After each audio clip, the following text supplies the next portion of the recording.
এই গাঁজা ডুবে পড়িয়া কচুর টাকা ডুবে পড়িয়া এই যে আমার আসামিগুলা তার সাথে গিয়ে মিশছে আমার কেসটা নষ্ট করার লাগি তা এই চালনা করতে তার লাগে।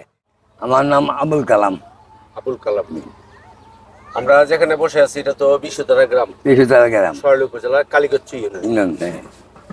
তো কিছুদিন আগে রুকিয়া বেগম নামে একজন নারী খুনের শিকার হয়েছে, এটা গুপ্ত হত্যা। বা কারা তারা খুন করছে এটা নিয়ে পুলিশ কাজ করতেছে। রুকিয়া বেগম আপনার কি হয়? আমার স্ত্রী। আপনার স্ত্রী? এই ঘটনার পর আপনার ছেলে বাদী হয়ে মামলা করছে? আমার ছেলে বাদী হয়ে মামলা করছে। কয়েকজনের নামে? কয়েকজনের নামে। নাম লিখে দিতাম নি বলতেছি, আপনি বলবেন। এরপরে আবার 2 দিন আগে আপনার এক ছেলে, কি নাম, আলতাফ, তা আবার মিডিয়াতে বক্তব্য দিছে যে মূল কথা রেডি আসছে যে আমার মারে কে বা কারা মারছে, কিন্তু একটা পক্ষকে ফাঁসানোর জন্য আরেকটা পক্ষ আমার মার খুন বা লাশ নিয়ে তারা এখানে একটা নাটকীয় ঘটনা ঘটাইতেছে, যেটার পক্ষে ছেলে হিসেবে আমি না, এই ছেলে মানে মা আমার কাছে থাকতো। আমরা তারা শিখানোর কথা বলি নেবি দেয়। এখন দেখা গেছে যে এরা আমার মেরালে ওই ধরনের বক্তব্য আপনার এক ছেলে আলতাফ দিছে। এই বিষয়ে আপনার বক্তব্য কি? আমি তো দাঁড়াই তুই না, বসে বসে বলেন, আপনার মতো আপনি বলেন। আমার বক্তব্য রাইজে বাবা, আমার তিনি বেড়া গেছে, আমার বুকে গাও ব্যথা। আমার আপন মামা তো বোন বিয়ে করছি আমি, আমার মা করে গেছে। আমার তিনি মারা যাওয়ার পরে বুঝিনি আমি সংবাদ পাইয়া 5,000 টাকা গাড়ি ঠিক করে আমি দিলীপদার পর্যন্ত আইছি। দিলীপদার ফোন করছি আমরা তো চামাই দিয়েছি।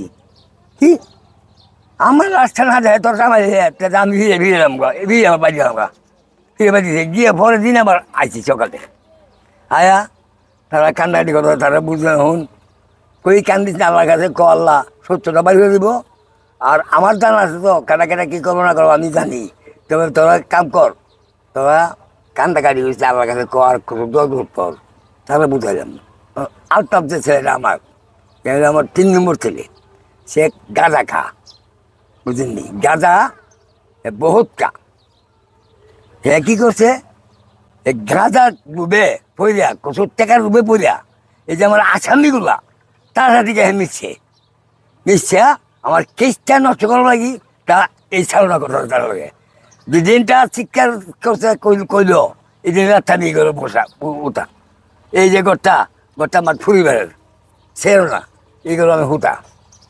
তখন ওই বিয়ারে খুব জ্বালা যাচ্ছে মোবাইল করে তাই করছে আলটা তুমি কা বলো তুমি তাঁর যাও কথা তো কেড়ে একবার যাও শিখে আমার গলা করো গলা করছো না তাঁর গেছো না কেড়ে গেল না কথা না বুক ভাই বিশ্বাস কথা শুরু করলো। আমি কইলাম রে এত ভাগলামি করে বলতে তোর কোন ওষুধ টাকা হয়েছে এরা টাকা দিছে তোরে, টাকা দিয়ে কে সে নষ্ট করতে ওই টাকা করতে আমি যাম ফরজুন বিনা করতে চাই। আমি দিদির কাছে গেলাম, দিদি মোবাইলটা দিলে দিয়ে কথা কওয়া হলো।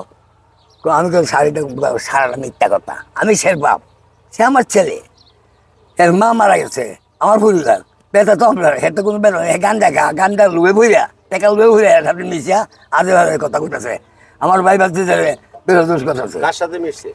ইনসান, সংসু, আয়াবালি, আক্তার, সাইয়েদ, বকুল, এই 6 জন। তো আপনার স্ত্রী রুকিয়া বেগমের হত্যার আসামি, 1 নম্বর আসামি হিনচান। এদের সাথে আপনার ছেলে মিশতে গেছে।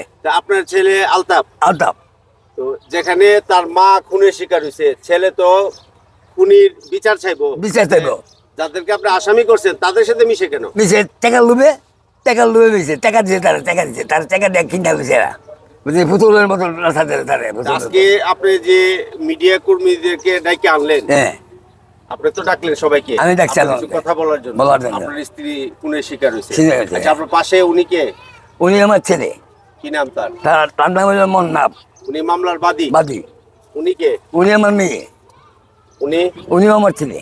তাহলে তারা হচ্ছে রুকিয়া বেগমের সন্তান। আপনার কষ্টটা হচ্ছে যে আপনার স্ত্রী মারা গেছে বা খুনের শিকার হয়েছে, আপনারা খুনির বিচার চাই, কিন্তু আপনার ছেলে অর্থের লোভে পইরা পইরা এইগুলো খুনিদের করতেছে। সাথে বা যারা খুনের সাথে জড়িত আপনারা দাবি করতেছেন হ্যাঁ। তাদের সাথে মিশা উল্টাপাল্টা বক্তব্য দিতেছে, এই তো ঘটনা। এই তো ঘটনা, এই ঘটনা, এই। এই ঘটনা।